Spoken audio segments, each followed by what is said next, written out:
Hello everyone, welcome to my YouTube channel. इस video में हम करने वाले हैं क्लास 6 बच्चों के लिए उनकी वर्कशीट नंबर 96। चलिए पढ़ते हैं। ये वर्कशीट क्लास 6 to 8 के बच्चों के लिए, यानी इस वर्कशीट को 6 बच्चे भी, 7 के बच्चे भी और 8 के बच्चे भी करेंगे। ठीक है, चलिए पढ़ते हैं।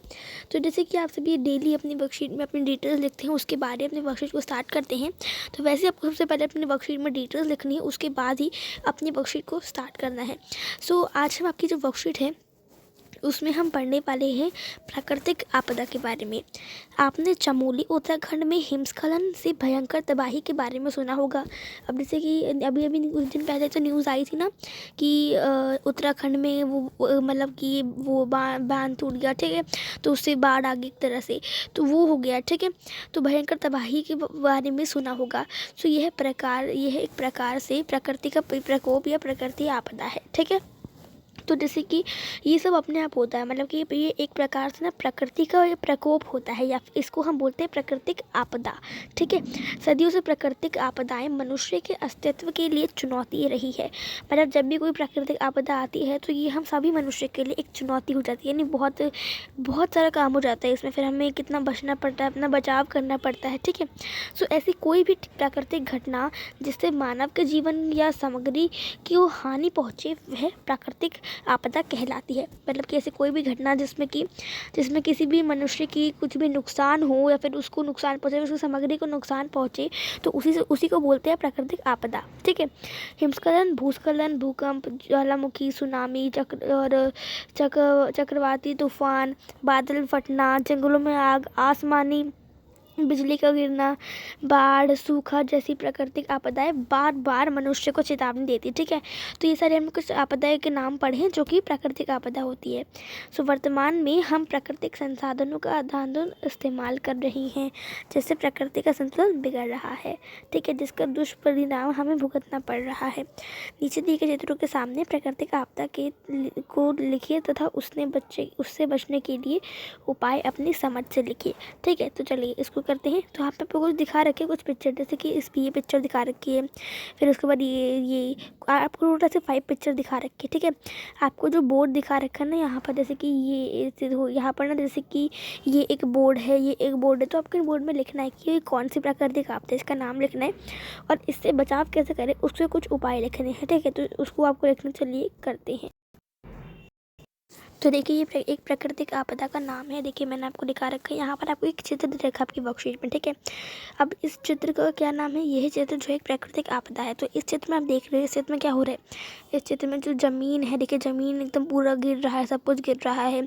तो इसको हम क्या बोलते हैं, इसको हम बोलते हैं भूस्खलन। क्या बोलते हैं, भूस्खलन। तो आप लिख देंगे भूस्खलन। ठीक है, उसके बाद अब पहला आपका जो बचाव है, मैंने लिखा है उन इलाकों में जहाँ भूस्खलन की घटनाएं होती हैं उन इलाकों से दूरी बनाए रखें। तो जिन इलाकों में भूस्खलन जैसी घटनाएं होती है आप उन इलाकों से दूरी बनाए रखिए। ठीक है, फिर आसपास के नालों की सफाई रखें। जो आपके आसपास के जितने भी नाले हैं उनकी सफाई रखिए और नाली में कूड़ा कचरा ना जमा होने दें। ठीक है, जो आपकी नाली होती है घर की, उसमें कूड़ा कचरा ना जमा होने दें। उसके बाद नेक्स्ट आपको बोला है आपकी वर्कशीट चित्र दिखा रखा है, इस तरह का चित्र दिखा रखा है। ठीक है, तो इस चित्र में क्या है, इस चित्र में देख रहे होंगे, इस चित्र में देखो इतना सारा पानी रखा है। देखो पूरा मतलब शहर जो है जो भी है वो पूरा इसमें डूब जाएगा, इतना सारा पानी आ रखा है। तो ये जो पानी है ना, ये क्या है, इसको हम बोलते हैं सुनामी। सुनामी जब आती है तो ये पानी जो है ना अपने आप ऐसे लहरों की तरह एकदम बहुत ऊँचा उछलने लगता है, तो इसको हम बोलते हैं सुनामी। ठीक है, तो मौसम को अपडेट, इसमें उपाय के पहले आपको मौसम का अपडेट रखना है। ठीक है, मतलब ये मौसम आज कैसा है, आज अच्छा मौसम है कि बुरा मौसम है। फिर जिस क्षेत्र में खतरा हो उस क्षेत्र की जानकारी रखें। जिस भी क्षेत्र में खतरा हो आप उस क्षेत्र की जानकारी रखिए और सुनामी के बारे में जानकारी प्राप्त करिए। सुनामी जो है उसके बारे में जानकारी भी प्राप्त करिए। ठीक है, इसके बाद अब ये कौन सी पिक्चर है, अब आप इस पिक्चर में देखेंगे। इस पिक्चर में कुछ लोग हैं। ठीक है, एंड इस पिक्चर में क्या क्या दिखा रखा है, इस पिक्चर में कोई भी पेड़ पौधा नहीं दिख रहा, कोई भी अनाज नहीं दिख रहा, कोई फसल नहीं दिख रही, मतलब कि चारों तरफ सूखा पड़ गया है। सब कुछ सूखा है, इसलिए हम इसको क्या कहेंगे, सब कुछ सूखा है तो इसलिए हम इसको कहेंगे सूखा, ठीक है। यानी काल, जैसे बोलते हैं ना काल पड़ गया सब कुछ, तो वो सूखा ही है। तो इसका उपाय है पौधारोपण करिए, यानी आप पौधे उगाइए, ठीक है। अन्न एवं जल की जितनी आवश्यकता हो उतना ही उसको प्रयोग करिए, यानी कि आप ज़्यादा अन्न और जल प्रयोग न करें, ताकि आपको आने वाले समय में इससे मदद हो सके कि आपको अगर कुछ भी खाने पीने के लिए नहीं है तो आप वो जो आपके पास बचा हुआ आप उसी से अपना जीवन व्यतीत कर सके। और तीसरा, सिंचाई करने के तरीकों में परिवर्तन, जो सिंचाई करते हो उन तरीकों में करने के परिवर्तन, ठीक है। ठीक, इसके बाद ये देखिए, इसके बाद हमें आपको एक और पिक्चर दिखा रखी है वर्कशीट में। इस पिक्चर में क्या हो रहा है, इस पिक्चर में आपको ना एक जंगल की पिक्चर दिखा रखी है, क्योंकि पेड़ जंगल में होते हैं ना, तो ये आपको पेड़ दिखा रखा है। और यहाँ पे क्या आपको आग दिख रही होगी, आग, ठीक है। तो ये है यानी कि जंगल में लगी आग, तो ये जंगल में लगी, आप पहले देख लेंगे जंगल में लगी आग।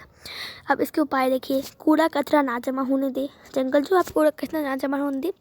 वनों में बनाए जाने वाले मकान आग रोधी हों, यानी कि जो वनों में मकान बनाते हैं मतलब कि उनमें आग ऐसे हो जिसमें कि आग ना लग पाए। और वरना कि अगर वनों में, जैसे कि वनों में जो मकान बनता है उसमें अगर आग लग गई तो पूरे वन में इस तरह से आग फैल जाती है, ठीक है। फिर ईंधन को वनों में एकत्रित ना होने दे, ठीक है। तो ये उपाय है, तो आप इसको कर लीजिएगा। उसके बाद ये लास्ट पिक्चर हमारी वर्कशीट की, तो उसमें क्या हुआ, इसमें आप देख रहे हो कि इसमें एक बिल्डिंग है, यह है एक बिल्डिंग है, ये बिल्डिंग और ये 4 बिल्डिंग्स एक सारी देखो टूट रही हैं, ठीक है। तो ये क्या होगा, ये होता है भूकंप, क्या होता है भूकंप, ठीक है।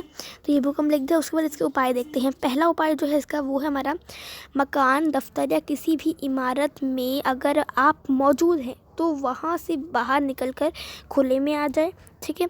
और दो खुले मैदान की, हाँ, दूसरा जो है खुले मैदान की ओर भागो, ठीक है। जब भी भूकंप आए तो खुले मैदान की ओर भागे। और भूकंप के दौरान खुले मैदान से ज़्यादा सेफ जगह कोई नहीं होती, यानी अगर आप खुले मैदान में आते हैं तो आप सेफ हैं, ठीक है। उसके बाद प्रश्न 3 जो है उसमें किसी बिल्डिंग के आसपास ना खड़े हो, आप किसी भी बिल्डिंग के आसपास ना खड़े हो, ठीक है। ये आपका हो जाएगा आंसर 3, ठीक है।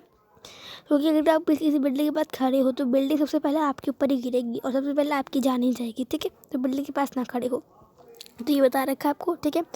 और यहाँ पर आपको जो फुल स्टॉप दिख रहे हैं, आप फुल स्टॉप की जगह पूर्ण डालें, क्योंकि पूर्ण विराम लगाइए, ठीक है। क्योंकि हिंदी में जो है हमेशा पूर्ण विराम लगता है, इंग्लिश में फुल स्टॉप लगता है, ठीक है। तो इसका ध्यान रखिए।